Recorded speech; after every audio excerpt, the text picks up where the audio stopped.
Is development aid good or bad? As the field has been a subject of extensive research starting in the early 1970s, the economists couldn't come to a consensus whether the global north should provide development aid to poorer countries or not.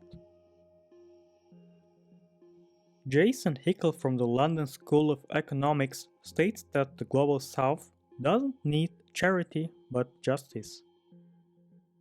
He argues development aid should be transparent and focused on outcomes, but an economic advancement in the real sense can be driven exclusively by a growing private sector, and the creation of a powerful private sector is achievable through the inflow of real investments and the introduction of free market solutions in the affected economies. Similar thoughts are shared by the Zambian-born economist Dambisa Moyo. She states that the official development assistance is not a solution but a problem, and already had a destructive impact on the African economy since its gain in popularity in the 1970s, contributing significantly to the sharp increase of poverty rate in the continent. She argues that the aid-receiving countries lack the mechanism to make the governments and heads of states accountable to the citizens, and the outcomes in the last decades display that the donors failed to conduct this task as well.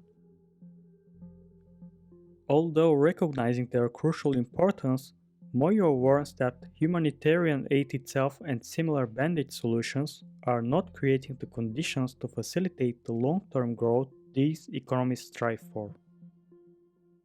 To fix the mess, she suggests the implementation of structural reforms to open up the economies to the outside world, so they can gain access to the capital markets and attract foreign investors.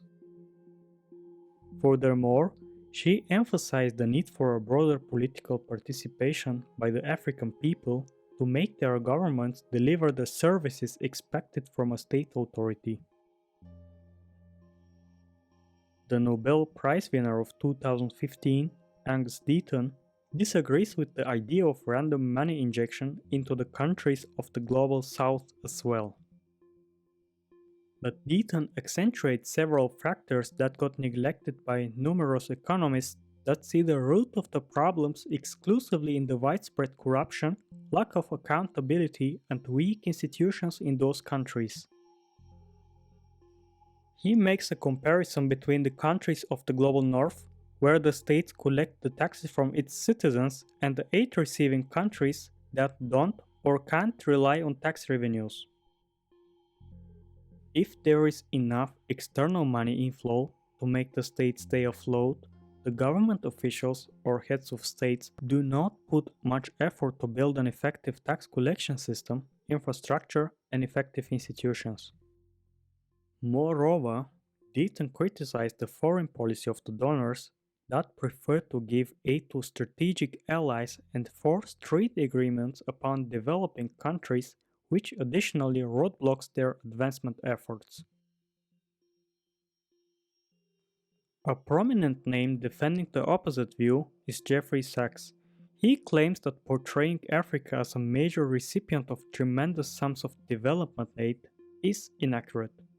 Jeffrey Sachs says that in reality, the African economies never received a substantial amount of aid, let alone absorb it successfully.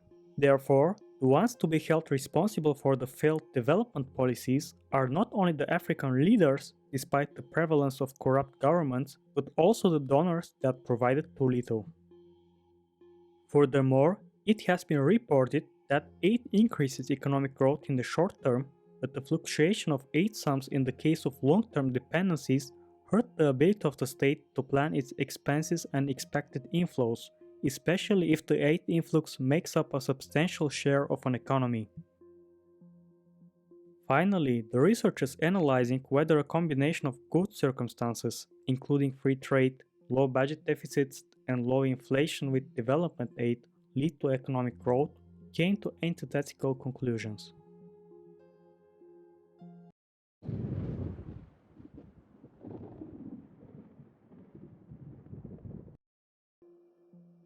As already stated, the academicians that describe foreign aid as harmful are not referring to all kinds of aid. On the other hand, the proponents of more aid don't deny the limited capability of the receiver states to allocate the inflowing resources efficiently. After putting some effort to understand the arguments of both groups, one can conclude that both sides support aid, but only that kind of aid that does not undermine the functions and foundations of the state. For example, if a despotic head of state gets granted with large sums of aid, which helps him strengthen his authoritarian regime to create even more struggle for the people, one can conclude that more aid would not only be ineffective but also counterproductive. Nevertheless, no voice has been raised against humanitarian aid, which can be delivered in various forms, such as food, medical aid, and emergency aid to the people of need. Emergency aid refers to voluntary help in the form of temporary shelters, tents, clothing given to people affected by natural disasters or armed conflicts. Angus Deaton, a supporter of the idea of humanitarian and emergency aid, confirms the decisive role the medications and vaccinations played in tackling the spread of deadly diseases in Africa. Furthermore, the academicians and policymakers draw a line between targeted aid and the injection of financial resources into the economies with no strings attached. Jeffrey Sachs proposes targeted aid in 4 areas that should be executed according to a plan: development of agriculture, healthcare, education, and infrastructure. Efficient agricultural production would allow the continent to become self-sufficient. Building a healthcare system and investments in hospitals in general would lead to a reduction of infant mortality and contribute to the prolongation of life expectancy. The investments in education would enable the formation of a skilled labor force and facilitate the emergence of a middle class conducting entrepreneurial activities. To make this possible, critical is to draw foreign direct investments in industrial production and the services sectors. Last but not least, the creation of decent transport, energy, and water sanitation infrastructure would significantly improve the living conditions and the business climate. And when the states successfully start from somewhere, the outside world will perceive them as business opportunities and not as failed states. Moreover, if the technologically advanced countries wholeheartedly want to help to developing countries, they also have the opportunity to provide them support in forms of technical assistance programs. Instead of extracting the natural resources of the poor countries almost for free, they could help them to develop their technical expertise so they can extract their gold, diamonds, minerals, and fossil fuels by themselves. The investments in mining and oil industries is costly for sure, but over time, the accumulated know-how would cause spillover effects and create new subsectors in the economy.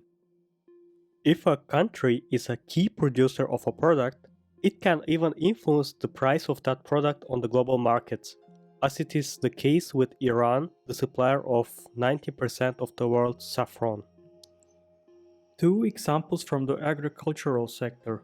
Turkey controls about 70% of the world hazelnut production and Indonesia about 55% of the global palm oil production.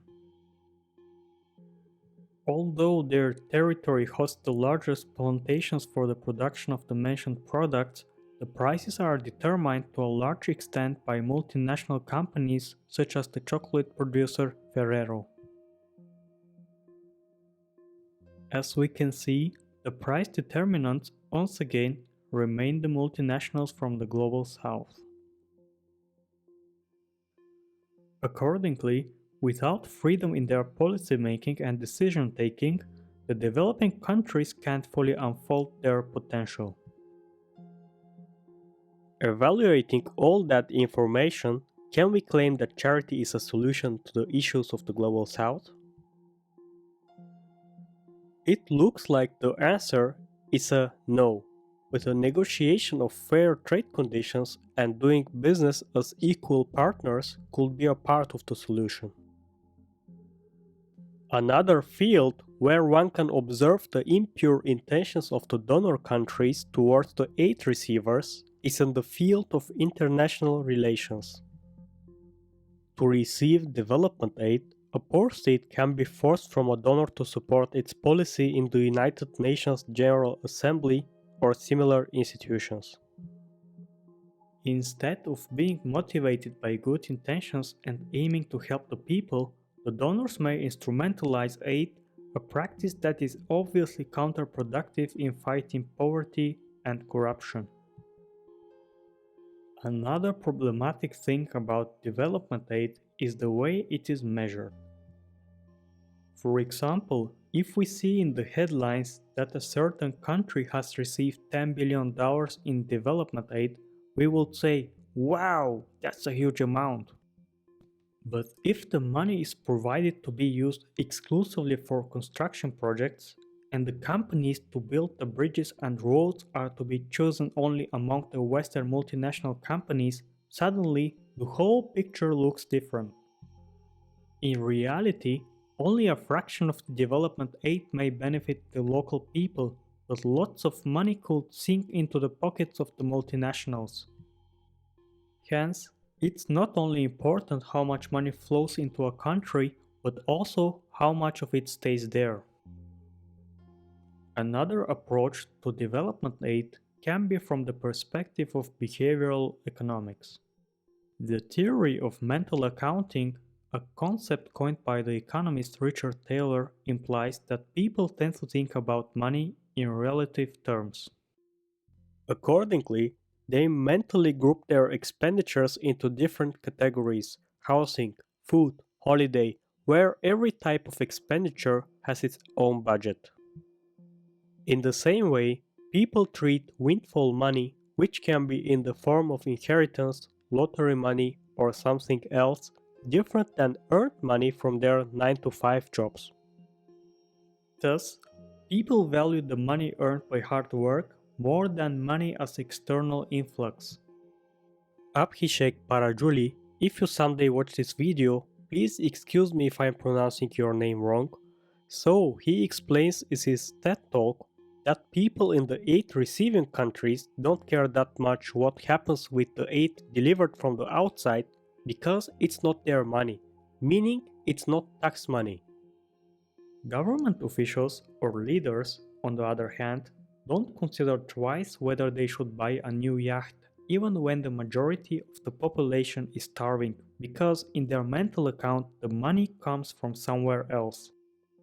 Therefore, the leaders are not accountable, and they don't feel responsible to provide services to the population with the money provided from the outside. Parajuli states that the only people that could make the governments accountable are the domestic citizens and not the donors. Making them care for the actions of their leaders is possible if one can take away money from them in the form of taxes. Accordingly, if the tax system captures more people, the pressure on the government to provide the expected services will be stronger. In some countries, people live with a few dollars a day, so how to tax them? Although Parajuli does not propose exactly this solution, I would say this is possible if the indirect taxes get replaced by direct taxes. For example, the taxes for consumption products can be reduced because most people don't notice them anyway. Simultaneously, the direct taxes should capture more people and businesses so that every person in the country acknowledges the existence of taxes. We can conclude that the development aid should not be stopped but should take various forms different than a simple money injection. And let's hope that the proposed idea to tax more people and similar creative solutions will become more attention and chances in the future. And what's your opinion on development aid? I'm inviting you to the comment section. Take care and see you in the next video. I will list my book recommendations in the description. If you want to earn cryptocurrencies while browsing the internet, you can use my referral link down in the description to download the Brave browser. It's free. Don't forget to smash the subscribe button and see you next time.